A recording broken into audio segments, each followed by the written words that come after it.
쏟아지는 수많은 뉴스 가운데 가장 관심을 끄는 이슈에 대해 집중 분석해보는 특급 추적 시간입니다. 오늘 추적할 사건은 바로 이 사건입니다. 네, 마크 리포트 주한 미국 개색의 흉기를 휘두른 김규종입니다. 김규종은 구속영장이 신청돼 현재 영장실질 심사를 받고 있습니다. 구속 여부는 오늘 밤 늦게 결정될 것으로 보입니다. 하지만 여러 가지 의문점이 남아 있습니다. 과연 배우는 없는 걸까요? 왜 이런 짓을 저지른 걸까요? 김규종을 둘러싼 미스터리 먼저 영상으로 정리해봤습니다. 통일과 남북관계에 대한 토론회에서 강연 준비를 하다 시민단체 대표 김기종 씨에게 공격을 당한 겁니다. 지난 1982년 우리마당이라는 단체를 만들면서 시작됩니다. 지난 2007년엔 청와대 앞에서 1인 시위를 벌이다 분신을 시도해 전신 화상을 입기도 했고 전 일본 대사에게 시멘트 덩어리를 던진 일은 책으로 엮어 출간하기도 했습니다. 김 씨는 2006년부터 북한을 집중 방문한 것으로 확인됐습니다.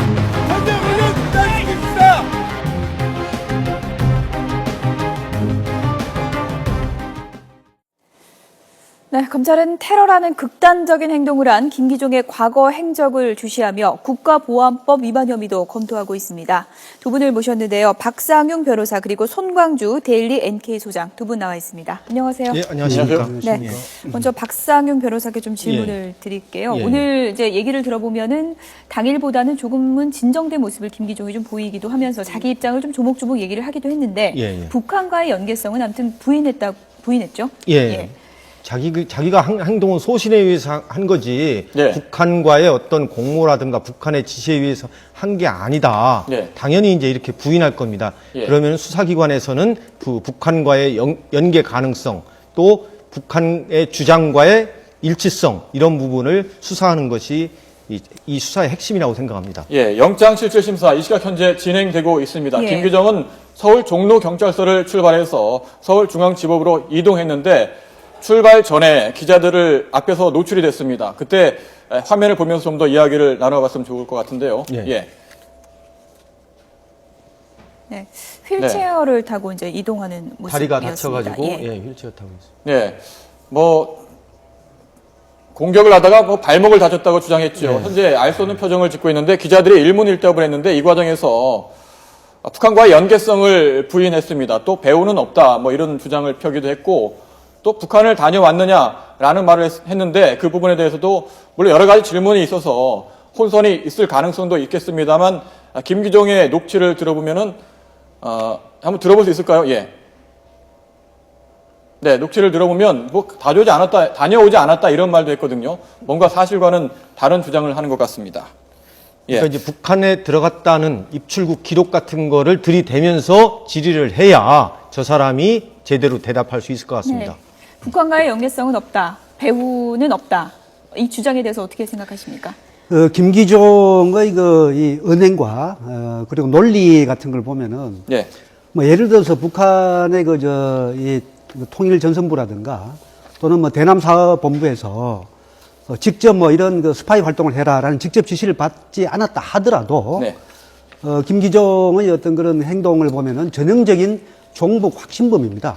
그래서 종북 확신범이기 때문에 실제로 어떤 그런 북한의 어떤 그런 이 통일전선부라든지 또는 이른바 사모청사에서 지시를 받지 않았다 하더라도 충분히 북한과는 간접적으로 연계되어 있다 이렇게 봐야 될 것이고 그 부분은 앞으로 이제 수사기관에서 이제 사실관계를 아마 이렇게 파악을 하게 되겠죠. 그러나 한 7번 정도가 방북한 것으로 이게 밝혀지고 있기 때문에 북한과의 연계성은 거의 틀림없다라고 아마 보고 아마 수사에 들어가야 되지 않겠나 하는 생각을 합니다. 그 김기종이 말한 게 그거거든요. 범행 후에 한미 군사훈련을 중단을 해야 남북대화, 남북평화통일이 가능하다라는 거거든요. 이건 북한이 지금 주장하고 있는 거랑 마찬가지거든요. 그럼 이런 말이 나오게 된 경위라든가 이런 거에 대해서 수사를 해야 한다고 생각합니다. 배후에 대해서는 조금 이따 다시 한번 좀 저희가 진단을 좀 해보도록 하고요. 일단 구속영장에 적시된 혐의는 이제 3가지인 거죠? 살인, 미수, 업무 방해, 외교사절 폭행. 아마 경찰과 검찰에서 중형을 할 수 있는 혐의는 다 적용한 것 같습니다.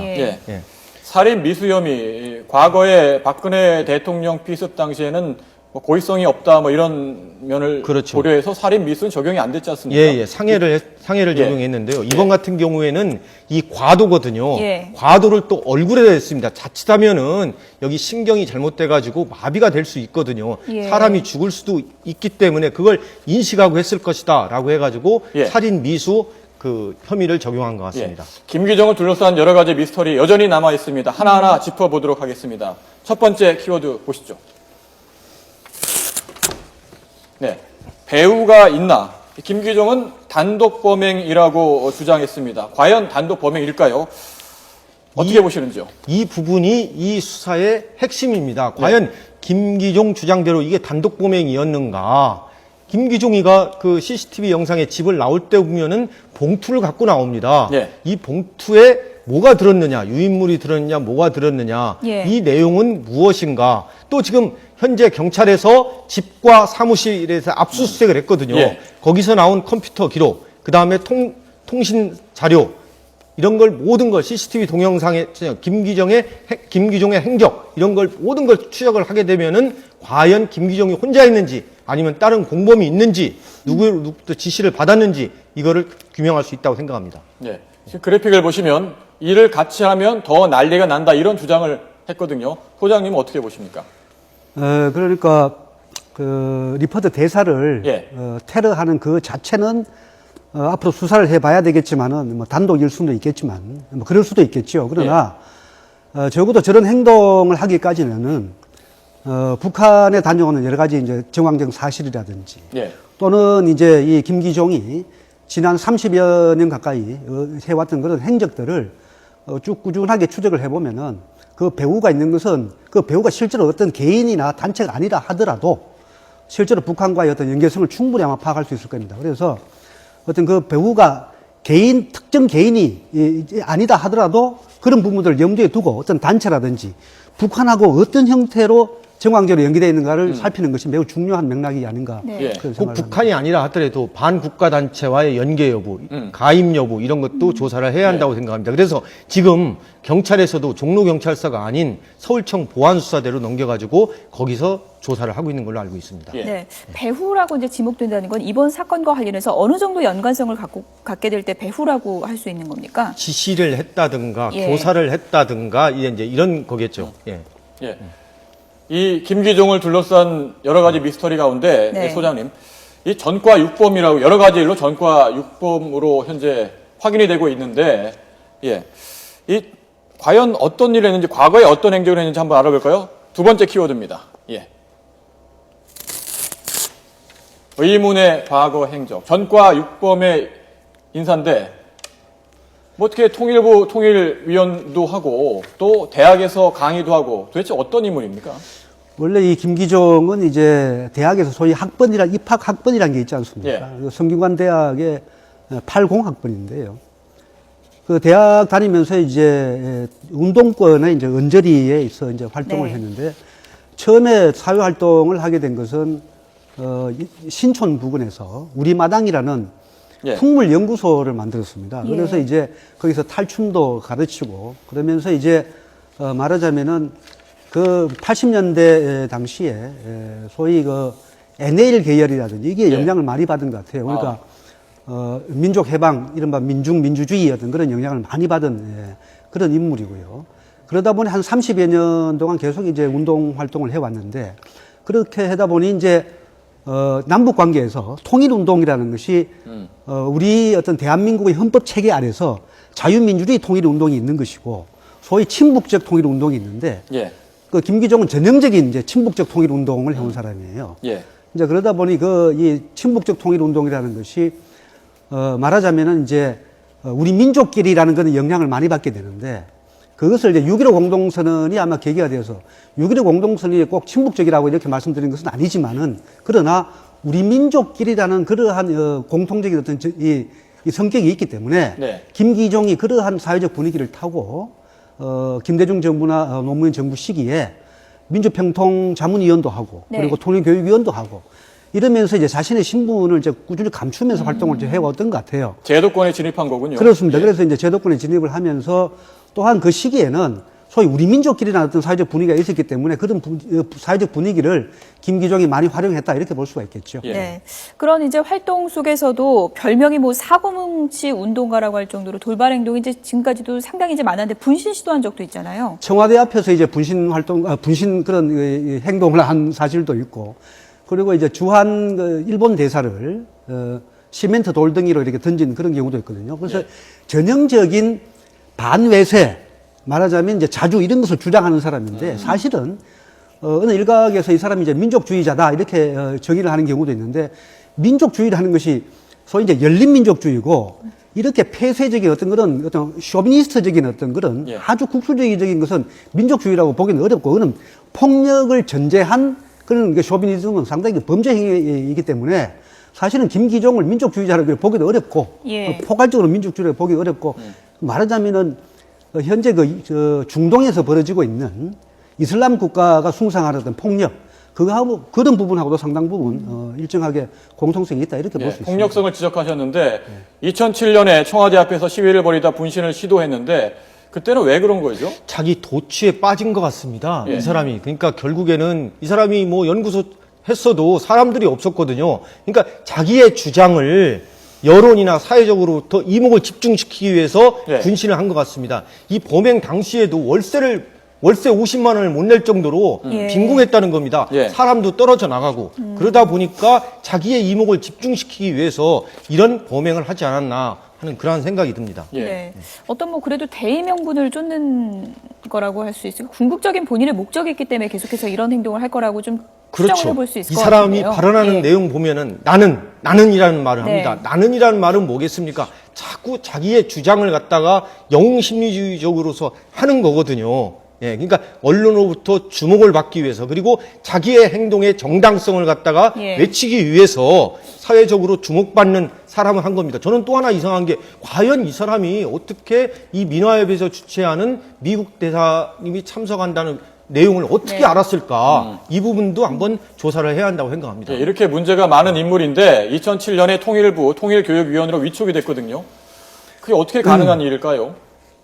이제 아마도 그 당시에 어떤 그런 이 남북 관계가, 그 당시에 이제 언론에서 많이 이제 지적이 되었는데, 소위 이제 자주파라는 이름으로 우리 민족끼리 남북 간의 어떤 관계만 중시하는, 그러니까 통일로 가는 데서 우리가 해야 할 일들이 상당히 많은데, 예. 북한과의 어떤 그런 협상을 하는 것은 나름의 어떤 의미도 있고 그렇긴 하지만은 오로지 북한과의 협상과 교류 협력만이 그 남북 관계를 개선한다라고 하는 주장들이 있었거든요.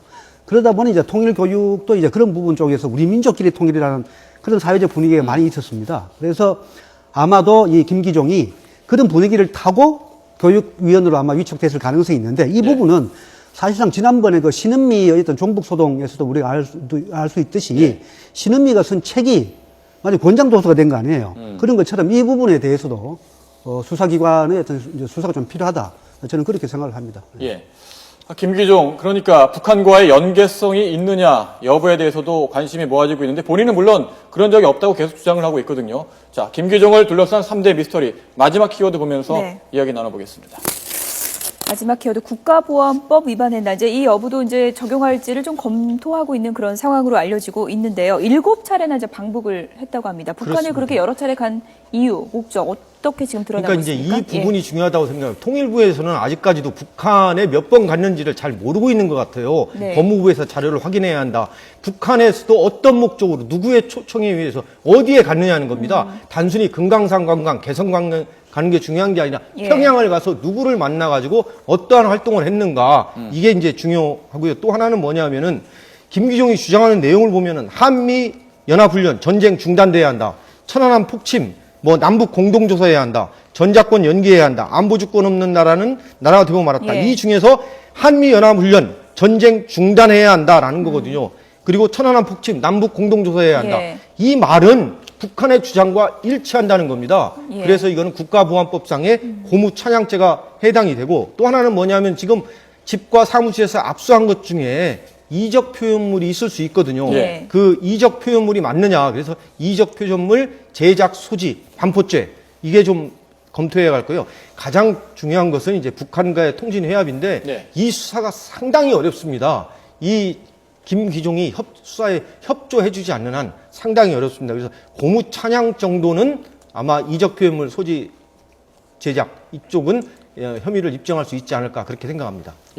국가보안법이라는 것이 이제 적을 이롭게 할 목적으로라는 것이 이제 말하자면 분명하게 정해져야 되는데 김기종의 어떤 언행을 보면은 적을 이롭게 할 목적, 그러니까 김일성, 김정일, 김정은 정권을 이롭게 하는 그러한 말과 행동은 굉장히 많습니다. 근데 이 부분은 이제 전문 수사 기관에서 이제 해야 될 부분이지만은 전체적으로 김기종의 생각, 행동, 그리고 이번 그 테러 사건에서 이야기했던 자기의 어떤 구호 이런 걸 종합적으로 보면은 북한 정권을 이롭게 할 목적으로 그런 행동을 했을 가능성이 매우 높다 이렇게 보는 거죠. 송 소장님이 북한 전문가시니까 아무래도 이렇게 북한을 7차례 정도 방북하는 일은 뭐 드문 일입니까? 보통 뭐 이런 활동을 하는 분들이 그렇게 가는 겁니까? 그러니까 북한에서 이제 당중앙위원회 통일전선사업부라고 있습니다. 지금 김양근이 이제 부장인데요. 그 외에도 사무청사라고 해서 대남 사업을 하는 그런 부서가 한 3군데 정도가 있습니다. 그래서 이제 김기종이 어느 수준까지 이렇게 북한하고 이제 접촉이 되는지는 알 수가 없으나 적어도 통일전선 사업부 사람들은 만났을 가능성이 높고 그렇게 되면은 김기종이 한국에서 한 활동이 소위 북한 당국에서 늘 하는 통일전선 사업을 꾸준하게 해왔을 가능성도 배제하기 어렵습니다. 그러니까 여러 가지 말과 행동을 보면은 전형적인 어떤 종북 확신범이기 때문에 그 각도에서 수사와 조사에 들어가면은 뭐 큰 차질이 없지 않겠나 그런 생각이 듭니다. 북한에서의 행적 같은 건 앞으로 좀 조사를 하면은 좀 구체적으로 밝혀질 그렇죠. 수 있는 그것은 겁니까? 이제 아무 사실관계 중심으로 해서 수사기관에서 철저히 사실관계부터 이제 파악을 해내야 되겠죠. 가서 활동한 것 중에 어떤 부분이 국가보안법 위반 혐의에 적용될 수 있는 겁니까? 예를 들면 누구를 만났냐, 그 가게 된 목적이 뭐냐, 그리고 누구로부터 지시를 받았냐인데요. 이 부분이 상당히 어려울 겁니다. 왜냐하면 김기종이가 자기는 북한과의 관련이 없다. 자기는 그런 지시받은 적 없다. 이렇게 부인해버리면은 이거 북한과의 어떤 회합 통신, 이거는 이 혐의는 적용하기가 상당히 어렵다고 저는 생각합니다. 북한을 다녀온 것만으로도 국가보안법 위반 혐의를 적용할 수 있는 겁니까? 아마 그것은 우리 박 변호사님 잘 아실 텐데요. 국가보안법은 적어도 고무찬양 회합 통신을 하듯 적을 이롭게 할 목적으로 하는 것이 성립돼야 되는데 그것은 이제 수사기관에서 여러 가지 사실관계를 파악을 하고 그리고 이제 전문적으로 이 분야만 다루는 그런 수사 검사들이 있거든요. 근데 그분들이 이제 파악을 해내야 될 텐데 적을 이롭게 할 목적은 제가 보기에는 적어도 상식적으로 보면은 상당히 많은 부분이 있는 것 같고 구호라든지 행동이라든지 말이라든지 이 사람이 지금까지 해나왔던 평화협정 체결이라든지 이런 각종 모든 그런 이 시위라든지 이걸 보면은 적을 이롭게 할 목적으로 한 것이 너무나 분명하게 보이기 때문에 상식적으로 봐도 아마 이것은 뭐 크게 틀리지 않을 것이다. 북한도 물론 김기종을 옹호하는 입장을 발표하지 않았습니까? 그러니까 심증은 가나 물증을 확보하기가 어려울 것 같습니다. 공안 일부가 중심이 돼서 검찰이 특별수사본부를 체제로 바뀌었는데 공안 일부 그러니까 일반 형사 사건이 아니라 이걸 공안 사건으로 접근한다는 거 아니겠습니까? 그러니까 국가보안법 중심으로 한번 해보겠다는 겁니다. 그래서 경찰도 종로경찰서에서 서울지방경찰청 보안 수사대로 이 사건을 처방 나왔습니다. 어떤 대의 명분으로도 폭력이 정당화될 수는 없을 겁니다. 김기종 도대체 어떤 이유로 이 같은 극단적인 행동을 했는지 의혹 없이 밝혀져야 할 것으로 보입니다. 지금까지 박상용 변호사 그리고 손광주 데일리 NK 소장 두 분이었습니다. 오늘 말씀 고맙습니다. 고맙습니다.